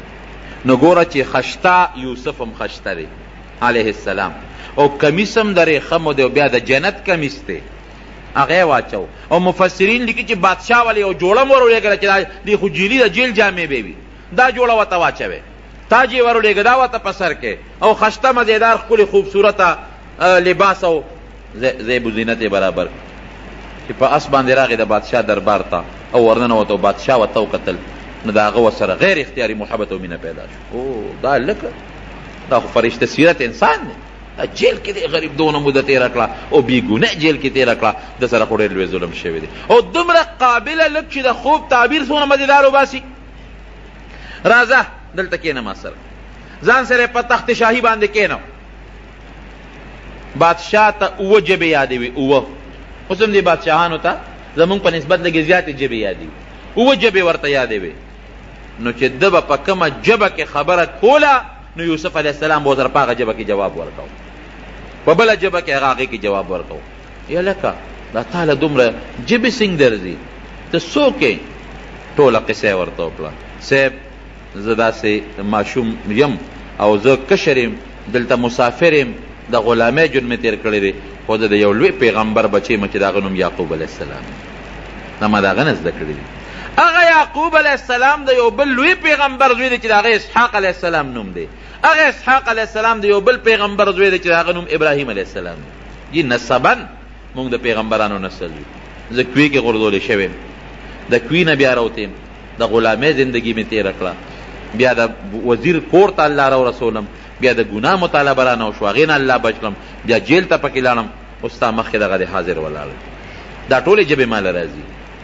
ښه زما د خوب تعبیر ویا خو ما صاحب ایستی دی، وی دې سره به کوو څه؟ دا راته یو الو ښایه چې دې سره به څه کوو چې دا 7 کاله بارانونه وشي او غلې زرغونې شي، نو دا خو به په هغه 7 کالو کې خلاصې شي. 7 کاله چې کم قات راشي هغې سره به څه کوو؟ وی بادشاه سلامت زه به راته علاج وښیم. وایه سیل او ټول وزیران دي او مشیران ټول ناست دي. وی دا چل به وکړو چې 7 کاله خو د رب العالمین د طرف نه تا چې دا 7 سربې غواګانې ولیدلې او دا 7 شنه وږي دي ولیدل، د هغې خدا تعبیر دی چې رب العالمین به ښه بارانونه کوي، سیلې به او دا ځمکه به دا ګیاګانې هم زرغونې کړي او دا غنم به هم زرغون کړي. نو غله چې څومره ابه مونږ په خپلو وږو کې ساتو. پوره هغه زمانه کې خو دا دغه ونه دا سټورونه دا به مونږ په خپلو وږو کې ساتو. نو دا قاعده ده چې غله دې په خپلو وږو کې وساتله نو هغه خرابېږي نه. اوس خو خیر خلک نه کوي، خو پخوا چې به تخم له جوار کې ښودل نو د وږو نه به یې ګورې نه شو کوله. داسې ده که نه حاجي صاحب؟ هغه به په هغه خپلو وږو کې او بیا په دې بڼو کې بند به اکثر دې خلکو ساتل. اوس هم دا قاعده ده چې که غنم تا راواغېشتل او غنم په هغه خپلو وږو کې بند دي، تیراواله په وږو کې بند کا، اس قسمه سپږی به وله نه راځي نه به وله چینجې راځي. یا وږي به پخوا ما ته یاد دي وږي به یې راواغېشتل په ټوکر کې به یې بند کړل او په کوټه په سر به یې ولګول او د پاسه به یې پلې وکړ. داسې وکړه نو ته او زمیندار هغه خپلې قصې پرېښې دي او داروګانو ته مخ اچولې ده، نو ټول غنم او جوار ده، نو ټول سپږو چینجو واله. څه خو پکې زکات تاسو نه ورکوئ، زکات خو خدای دې نه په بل طرف وباسي. بیا هلکه وایي سپږو غنم او سپږی به یې نه زکات نه ورکوي، چینجو وال چینجي به یې نه وي چې زکات نه ورکوي. به هر کیف وی دا وږي به د غنمو راوالی دا به انشاءالله دونه غله وشي چې څومره ضرورت دی خلک به یې خوري او باقي د حکومت غله چې څومره ده سرکاري ځمکو چې کومه غله شوي هغه به په وږو کې سنبال کې، هغه به د هغه چې کوم بوسو نه هغه څه ورته وایي هغه ټانټې به غونډې به او د وږو هغه چې کوم ویښونه دي هغه څه ورته وایي چې کوم نه بوسو دي دا به ویښ کې ګرډی کوي او سنبال به پرتې وي.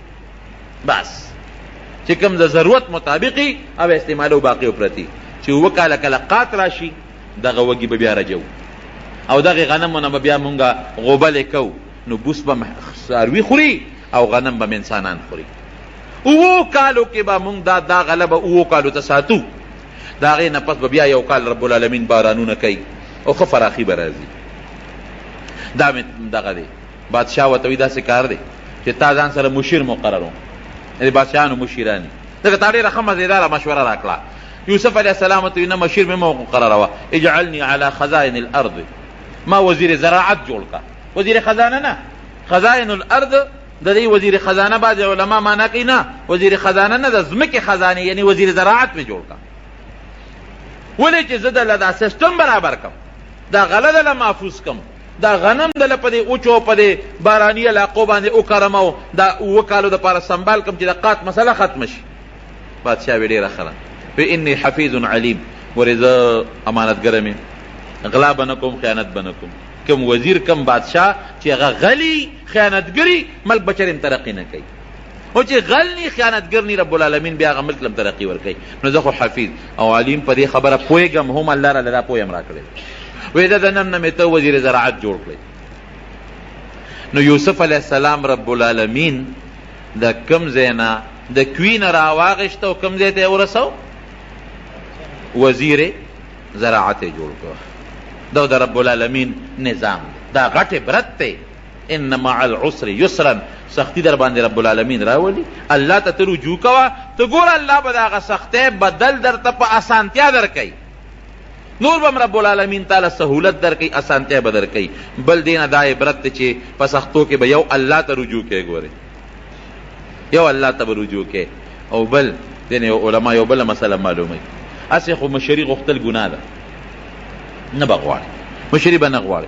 خو که تا ته یو ځای کې پته ده چې اهل نشته، غیر اهل راځي، نو بیا په هغه وخت کې که یو سړی مشري غواړي نو جایز دي.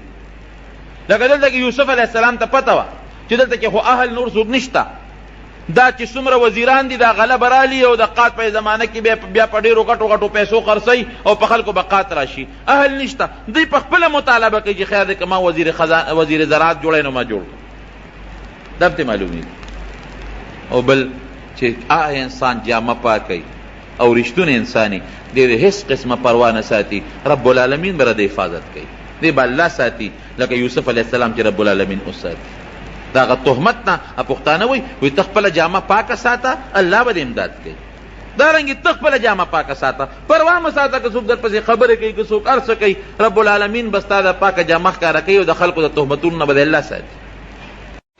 او کله چې بادشاه راغوښته نو هغه دا ویلي چې حکم یې وکوی دی را خلاص کې رهولی استخلصه لنفسي، دی به زما مشیري ما سره بی بس.